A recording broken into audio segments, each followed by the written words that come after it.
नमस्ते, मैं हूं अभिजीत जोशी और हम सीख रहे हैं पावर क्वेरी। पिछले वीडियो लेसन में हमने सीखा था कि किस तरह से हम कॉलम्स को मर्ज कर सकते हैं।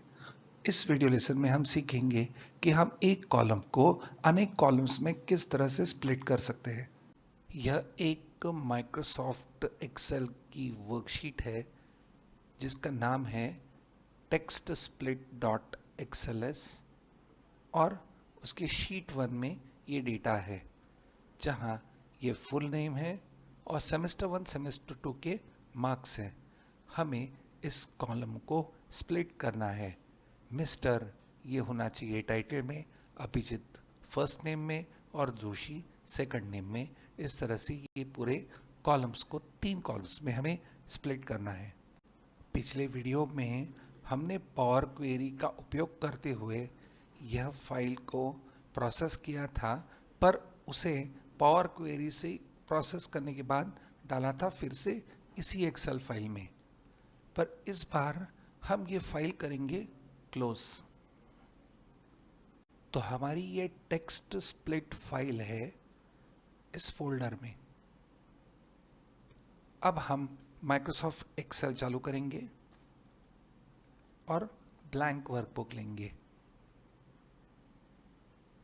अब हम पावर क्वेरी का उपयोग करते हुए इस ब्लैंक वर्कशीट के अंदर वो टेक्स्ट स्प्लिट की जो फाइल है उससे डेटा एक्सट्रैक्ट करेंगे, फिर पावर क्वेरी में उसे ट्रांसफॉर्म करेंगे और इस वर्कबुक में हम उसे ले आएंगे। तो ऐसा करने के लिए हमें जाना होगा पहले डेटा में। अब डेटा के लिए हम ये नहीं ले सकते क्योंकि टेबल इस वर्कशीट के अंदर नहीं है, तो इसलिए हम जाएंगे गेट डेटा में। फिर गेट डेटा में लेंगे फ्रॉम फाइल और फिर यहाँ लेंगे फ्रॉम एक्सेल वर्कबुक। अब यहाँ हम इसके आगे पाथ स्पेसिफाई करेंगे जो हमारा है PQ इस फोल्डर में। ये रही हमारी फाइल, इसे सेलेक्ट करेंगे, इंपोर्ट। अब हमारा पावर क्वेरी एडिटर लोड हो जाएगा और फिर हम दिखाएंगे कि हमारी ये फाइल है उसके अंदर कौन सी शीट है। तो इस शीट में से हम डेटा लेना चाहते हैं। जैसे ही क्लिक करेंगे तो यहाँ डेटा का प्रीव्यू आ जाएगा। अब अगर हम लोड करते हैं तो ये फाइल के कंटेंट सीधे लोड हो जाएंगे, पर हम लेंगे ट्रांसफॉर्म डेटा।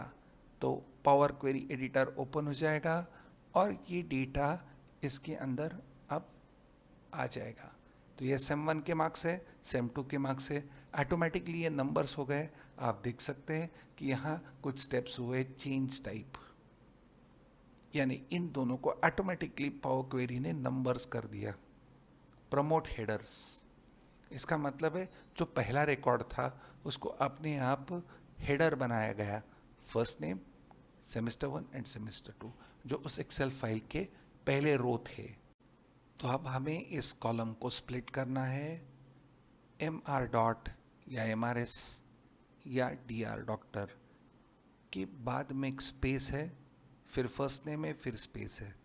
तो अब हमें इन्हें 3 कॉलम्स में स्प्लिट करना है, title, first name, second name, और उनमें डिलिमिटर है स्पेस। तो सबसे पहले हम यहाँ हमारे क्वेरी को नाम दे देंगे। प्रॉपर नाम देना अच्छी बात है। इसे नाम देंगे हम स्प्लिट कॉलम्स।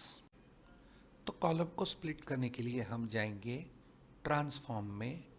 ट्रांसफॉर्म में यहाँ टेक्स्ट कॉलम के अंदर स्प्लिट कॉलम ये ऑप्शन लेंगे। तो सबसे पहले ये सिलेक्ट करना होगा, अगर सिलेक्ट नहीं होंगे तो ये डिसेबल्ड होगा। तो जाएंगे स्प्लिट में और लेंगे बाय डिलिमिटर, और डिलिमिटर हमारा स्पेस है तो अपने आप यहाँ स्पेस आ जाता है, हमें लेने की आवश्यकता नहीं है। यहाँ देंगे ओके। तो 3 कॉलम्स बन चुके हैं, पर हम यहाँ देखेंगे ये था हमारा कमांड, जिसके कारण ये एक डैक्स कमांड बन गया। आप देख सकते हैं कि ये डैक्स कमांड क्या है, टेबल स्प्लिट कॉलम। ये हैश चेंज टाइप, ये हैश चेंज टाइप है।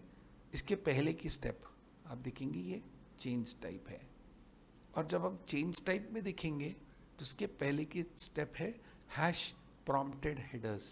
तो ये प्रॉम्प्टेड हेडर्स, तो इस तरह से एक जो डैक्स कमांड है वो ऊपर के डैक्स कमांड से रिलेटेड होता है। कोई बात नहीं, आखिरी की स्टेप थी चेंज्ड टाइप, ये पावर क्वेरी ने अपने आप इंसर्ट कर दी है। कोई बात नहीं, इसे हम वापस कोलैप्स कर देते हैं। अब हम रीनेम करेंगे। तो सबसे पहली मेथड हम पहले ही सीख चुके हैं।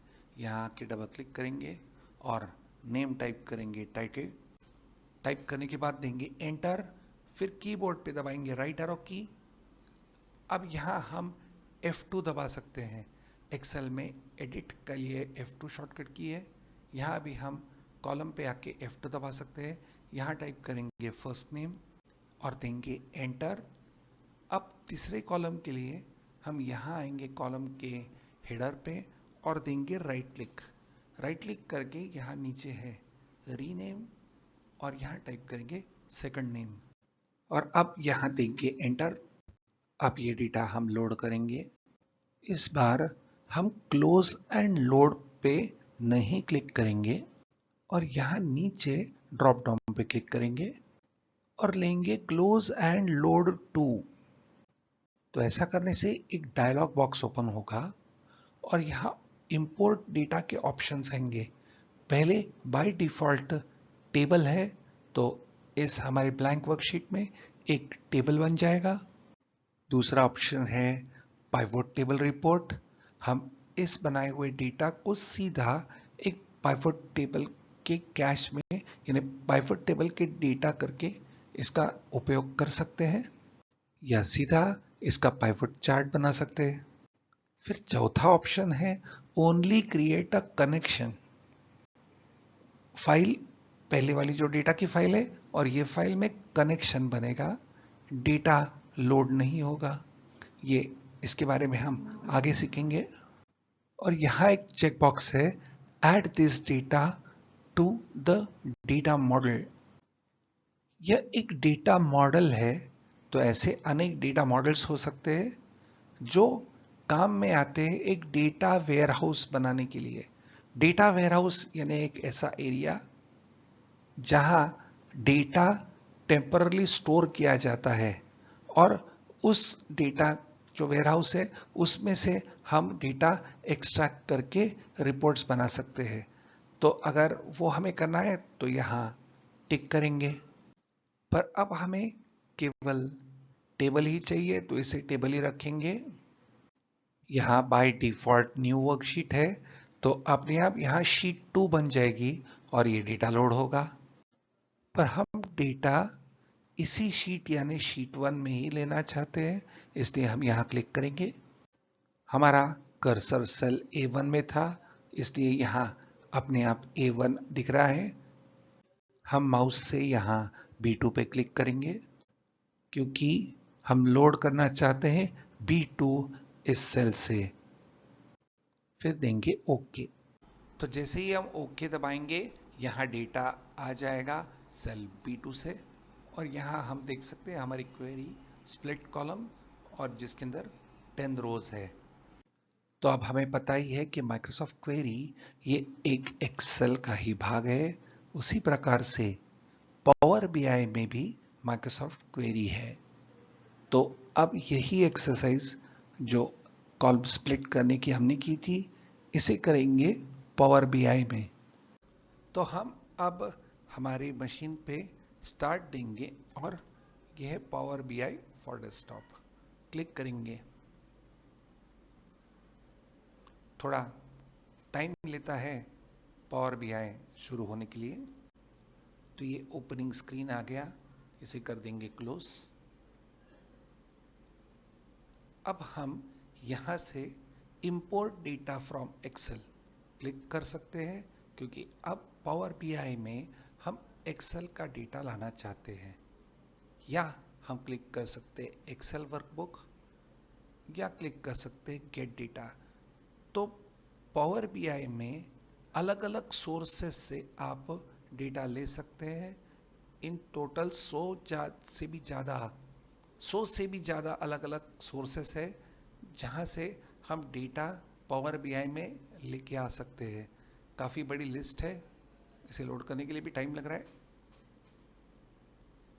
तो वो XML है, जेसन है, PDF फाइल्स है, शेयर पॉइंट फोल्डर में से, ओरेकल डेटाबेस, SQL डेटाबेस, हालांकि टैली भी होगी तो टैली से ODBC से भी डेटा हम इसमें ले सकते हैं। तो एश्योर SQL डेटाबेस काफ़ी बड़ी लिस्ट है। पर हम यहाँ लेंगे फाइल्स और लेंगे एक्सेल वर्कबुक। हम यहाँ भी क्लिक कर सकते हैं। तो एक्सेल वर्कबुक लेंगे और देंगे कनेक्ट। अब हमारा जो डेटा है वो हमने रखा है यहाँ टेक्स्ट स्प्लिट। तो इस फाइल को क्लिक करके देंगे ओपन। तो जैसे ही हम ओपन देंगे तो ये डेटा को कनेक्ट करने की कोशिश करेगा और फिर पावर बीआई में आ जाएगा फिर से ये नेविगेटर, बिल्कुल एक्सेल की तरह ही। यहाँ क्लिक करेंगे शीट 1 पे, शीट 1 का प्रीव्यू आएगा। लोड करने की जगह देंगे ट्रांसफॉर्म डेटा। अब फिर से पावर क्वेरी ओपन हो गई, पर इस बार ये पावर क्वेरी है हमारे पावर बीआई ऐप में से। अब प्रोसेस सेम रखेंगे, फुल नेम में जाएंगे, फिर हमें ट्रांसफॉर्म करना है तो देंगे ट्रांसफॉर्म। ट्रांसफॉर्म के अंदर स्प्लिट कॉलम्स बाय डिलिमिटर, फिर स्पेस अपने आप आ गया, देंगे ओके। अब पहले कॉलम को रीनेम करेंगे, नाम देंगे टाइटल, देंगे एंटर। फिर दूसरे को भी क्लिक करेंगे, देंगे F2, नाम रखेंगे फर्स्ट नेम, देंगे एंटर। फिर तीसरे पे क्लिक करेंगे, देंगे F2, नाम टाइप करेंगे सेकंड नेम और फिर देंगे एंटर। अब ये SEM1 SEM2 ऑटोमेटिकली नंबर्स है, ये बाकी के स्ट्रिंग है। यहाँ एक्सेल जैसे ही स्टेप्स सारे आ चुके हैं। अब हम ये डेटा लोड करेंगे, पर इस बार ये लोड होगा पावर क्वेरी के अंदर। तो जाएंगे होम में लेंगे क्लोज एंड अप्लाई। तो जैसे ही क्लोज एंड अप्लाई देंगे फिर से हम आ जाएंगे पावर बीआई में। पर यहाँ हम देख सकते हैं कि शीट 1 है और यहाँ उसके फील्ड्स अपने आप आ गए, first name, second name, SEM1 SEM2 और टाइटल। लेफ्ट साइड में देखेंगे तो ये हमारा डेटा है, जो डेटा इंपोर्ट हुआ है। और ये है हमारा, अगर हम चाहते हैं तो हम इसका ग्राफ यानी विजुअल बना सकते हैं। तो विजुअल बनाने के लिए हम लेंगे फर्स्ट नेम और SEM1 के मार्क्स और SEM2 के मार्क्स। तो इस तरह से एक ग्राफ बन गया। इसे हम चेंज करेंगे क्लस्टर बार के लिए और पावर बीआई में हमने ये स्टूडेंट वाइज ग्राफ बनाया है। Thank you.